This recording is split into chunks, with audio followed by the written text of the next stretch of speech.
Merci Irène. Je reçois M. Siméon Konan-Kouadio, candidat à la présidentielle ivoirienne.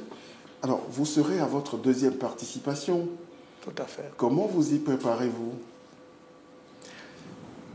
Avec la plus grande sérénité, quoique avec quelques appréhensions tout de même. Pourquoi?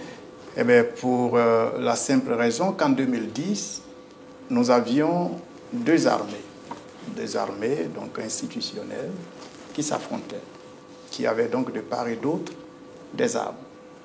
Aujourd'hui, en 2015, à la faveur de cette guerre post-électorale de mars-avril, tout le monde a des armes, tout le monde a des calages.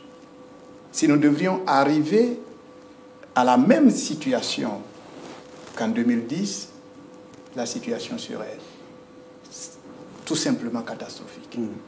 Qu'est-ce qui, depuis 2010, n'a pas changé en Côte d'Ivoire, selon vous? Beaucoup de choses. Je pense que fondamentalement, les Ivoiriens sont restés divisés, et même plus divisés. La fracture sociale, qui était déjà totalement malmenée, a été, par la conséquence de cette grave crise, de cette guerre, davantage accentuée aujourd'hui. La méfiance reste de règle aujourd'hui. Savez-vous que plusieurs milliers de nos compatriotes préfèrent aujourd'hui la galère de l'exil que de rentrer chez eux par crainte pour leur vie ou simplement d'être jetés dans les geôles de nos prisons? La situation de la jeunesse reste tout à fait préoccupante. Pas d'emploi. On vous appelle le neutre réconciliateur. Oui. Qu'est-ce que vous proposez cette fois-ci aux Ivoiriens que vous ne leur avez proposé il y a 5 ans? Et je propose la même chose. C'est-à-dire... C'est la preuve que rien n'a changé. C'est la preuve que rien n'a changé. Et parce qu'aussi... Est-ce que ce n'est pas une solution de facilité aussi? Absolument pas. Je crois qu'aujourd'hui, la chose la mieux partagée par tous, c'est l'impératif de la réconciliation nationale. Aussi longtemps que nous privilégierons l'économie, si la base qui est cette réconciliation n'est pas faite, le résultat est ce que nous observons. Il y a de l'investissement, quelques ouvrages sortent de terre, quelques ponts, mais cette croissance que ça induit reste, comme l'ont dit des économistes avertis, appauvrissante. Pascal Affi-N'Guessan, lors de sa récente conférence de presse, lançait pratiquement un appel à tous les candidats indépendants, comme les candidats de l'opposition, à mutualiser leurs forces afin d'espérer opérer le changement que vous tous vous souhaitez face à Alassane Ouattara. Ouais. Qu'est-ce que vous pensez de cela?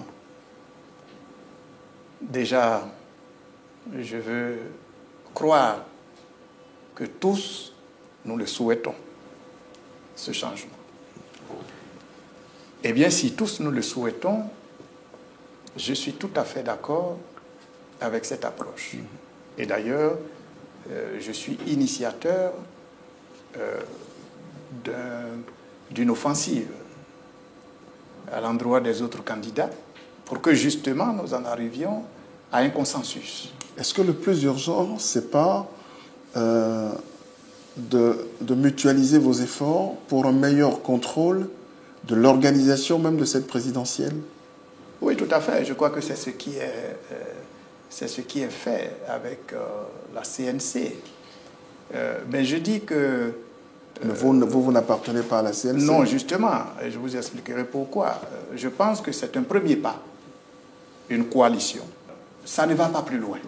Le consensus, lui, veut dire qu'on se met tous ensemble derrière une personne. Et vous croyez qu'on a le temps d'aboutir à ce consensus avant le 25 octobre?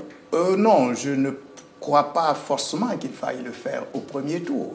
D'ailleurs, je pense que politiquement, le schéma actuel est le meilleur que les 9 candidats.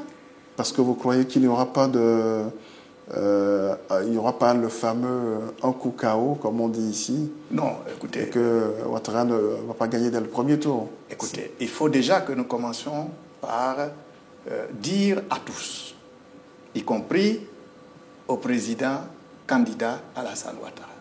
Que nous connaissons dans ce pays les forces, les rapports de force.